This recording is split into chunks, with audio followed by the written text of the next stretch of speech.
Now, this is actually a very good point.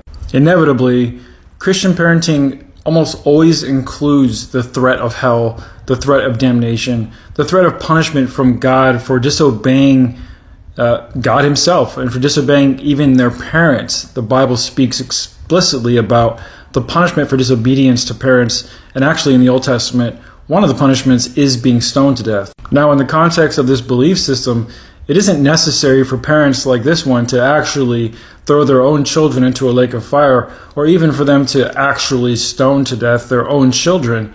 But instead, it lays the groundwork by which parents can justify God doing these things to their kids if they're disobedient. As if a parent could say, well, I'm not going to cast you into the lake of fire, but if you keep disobeying me, God will.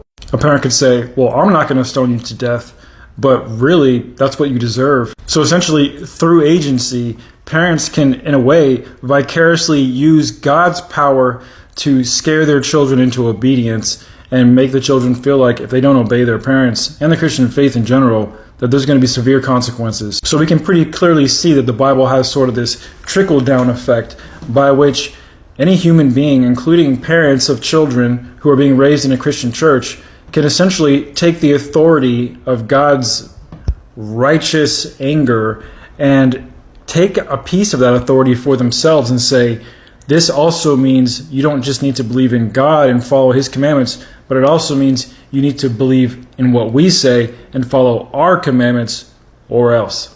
Essentially, it's psychopathic narcissism breeding psychopathic narcissism. Hot take, if you have to use fear-based control and coercion to get your kids to listen to you, well, you're probably a shitty parent.